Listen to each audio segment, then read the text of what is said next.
Bien, vamos a continuar con el doctor Edgar Ahumada, médico cirujano, médico especialista en bioresonancia los jueves, ya aquí en Radio Fórmula. Doctor, ¿cómo te va? Buena tarde. Hola José Luis, ¿cómo estás? Buena tarde al auditorio. ¿Cómo estamos? Fibromialgia. Quizás lo padeces si no lo sabes, ¿a poco sí? Sí, fíjate que ahora con el síndrome que tenemos, famoso síndrome post-COVID, se nos ha presentado en la consulta externa cada vez más este tipo de padecimiento. Un padecimiento que en los años 90 se empezó a renombrar, a darle un concepto a lo que es la fibromialgia. Lo habíamos olvidado un poco y después de este síndrome post-COVID regresa otra vez, ¿no? Entonces, en una comunicación que tuve con un radioescucha por ahí me escribí a ver si no podíamos hablar de fibromialgia. ¿Y qué es lo interesante de fibromialgia? Bueno, es un término que lo escuchamos poco. ¿Y qué significa? Significa es una entidad clínica que cuando el paciente llega contigo presenta dolores en todo el cuerpo. Son dolores generalizados, pueden ser desde 5 hasta 9 regiones de tu cuerpo. Son dolores constantes y hay grados de dolor. O sea, puede ser dolores tan insignificantes que puedas hacer cualquier movimiento y sentir cierta incapacidad, pero no pasa nada, hasta dolores muy incapacitantes. ¿Por qué se debe esto? Bueno, en los finales de los 90, principios ya del año 2000, se empezó a buscar un porqué. Al principio se nos decía que esto era un problema cerebral, que esto era un problema de neurotransmisores en el cerebro, que los pacientes que padecían esto, había un aumento de neurotransmisores en el cerebro por el cual te intensificaba el dolor. Es decir, tú podrías tener una contractura. Si no tenías ese problema, pues una contractura te dolía 15, 20 minutos, una hora y ya no pasaba nada. Ahora esa contractura se iba a intensificar su dolor y tener un dolor constante que podía haber por 2, 3 días hasta semanas o meses. Y así llegan medicamentos que empezaron a bajar la modalidad del dolor, es decir, moduladores del dolor, pregabalina, algunos antidepresivos como amitriptilina, ¿no? Gabapentina. Y pasó el tiempo, empezando 2002, 2003, los investigadores querían saber por qué era la fibromialgia. Veíamos que principalmente era más en mujeres y no importaba mucho la edad, aproximadamente desde los 30 hasta los 60, 70 años se presentaba más, ¿no? Viene el síndrome post-COVID, bueno, viene la pandemia y después de la pandemia, al término, empezamos a ver otra vez pacientes con este tipo de problema.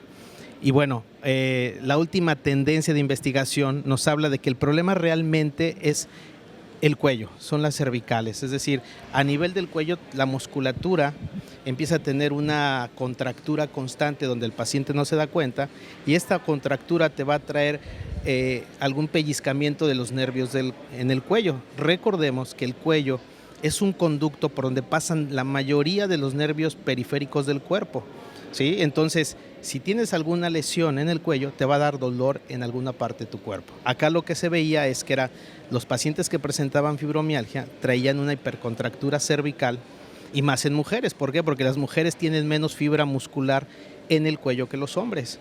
Y la actividad hoy en día física de una mujer es muy diferente de los años 50 y 60, ¿no? Hoy la mujer carga más, siempre carga una bolsa con más de 4 o 5 kilos de un lado. Asume roles de hombre, ¿no? Asume roles de hombre. Carga botellones de agua es. Porque no hay alguien que le ayude. Así es. ¿No? Entonces, cada vez la mujer ha estado más en actividades de mayor fuerza, de mayor carga.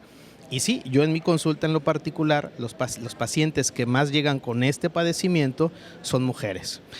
Y el tratamiento cambió. Dijeron, a ver, estos medicamentos ayudan, pero realmente como que te enmascaran el cuadro. O sea, te quitan la sintomatología, pero no te quita la raíz del problema. Entonces, a nivel de ortopedia y traumatología nos decían, y neurología nos decían, hay que trabajar el cuello. Hay que hacer técnicas para reducir la contractura, ¿sí? Hay que dar medicamentos para quitar neuropatías, ¿sí?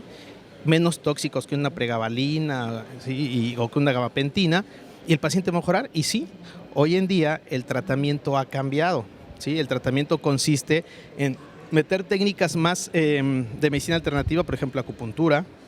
Es una técnica que manejo donde vas a relajar todo el cuello. Técnicas como cámara hiperbárica, ¿no? Pacientes que puedan entrar a la medicina hiperbárica, les va súper bien. Lo de la cámara hiperbárica está todavía está en boga, está sí. en boga está y en boga. está subutilizada. Así es, fíjate Solamente para abusos y algunas otras aplicaciones, pero tiene muchísimas sí, más la aplicaciones. medicina hiperbárica tiene muchas aplicaciones. Luego vendré a hablar de medicina Luego hiperbárica. vamos a hablar, ándale, del tema, porque Así sí vale es. la pena para el próximo jueves Ujú. abordar específicamente a dónde nos lleva la medicina hiperbárica. Así es. Pero bueno, Ujú. decías. Y al término, para terminar la charla y dar un poquito más de información al auditorio, pues bueno, y más a las mujeres, porque es donde se presenta. Me dicen, bueno, ¿qué es la fibromialgia? ¿Cómo sé si la tengo? Si tú eres un paciente más femenino, si eres un paciente del grupo de los femeninos, ¿sí?, en el cual tú presentas un dolor constante, que pueden ser el cuello, los hombros, puede ser el abdomen, la cadera, ¿sí? Y fíjate que muchas veces va acompañado de dolores, por ejemplo, para orinar, que se llama disuria. Y cuando van a la consulta médica pensamos que es una infección. Hay cansancio, hay debilidad, ¿sí? Hay cierto, inclusive problemas para dormir, porque todo tiene que ver con los neurotransmisores que pasan a nivel de cervicales. Entonces, para hacer un diagnóstico es complicado. No hay una prueba específica con el cual tú digas, esto es fibromialgia. Es un diagnóstico donde tú vas descartando, ¿sí? Haces un examen clínico donde tú ves que el paciente en su bioquímica está todo bien, hablando de nivel tiroideo y otras cuestiones. Entonces, es decir, después de hacer varios estudios, ves que el paciente está sano, pero está con dolores. En ese momento, tú puedes decir, estamos hablando de una fibromialgia si el paciente cumple con esas regiones del dolor. Empiezas el tratamiento donde tú vas a trabajar la musculatura del cuello, vas a quitar esa contractura, vas a liberar esos nervios, esas neuropatías. A nivel de cervicales, mira, el paciente parece magia. He tenido pacientes con dolores de 3, 4 años constantes y técnicas muy sencillas, con un medicamento máximo, el paciente empieza a bajar su dolor. Entonces, lo novedoso es eso, que cuando empezó esta entidad, pues creíamos que era un problema de cerebro, un problema de neurotransmisores y bueno, se inventaron, es más, medicamentos carísimos, José Luis. O sea, la pregabalina te costaba la caja como 2,000 pesos, ¿no? Y tú dices, les quitaba el dolor más o hay menos. cosas alternativas, medicina Así es. alternativa que puede apoyar, como te en la puede acupuntura. apoyar, como en este caso, ¿no? Déjanos tu número de contacto, Sí, cómo doctor. no, José Luis, 55 12 70 85 12 para el auditorio. Y bueno, pues aquí estamos contentos. Y ya entrarle a las redes sociales. Sí, ya vamos a entrar, Claro. vas a ver que sí. Para subir incluso el contenido y que te estén Claro. visitando en Facebook Claro que sí, José Luis. o en algún lugar. Gracias, doctor.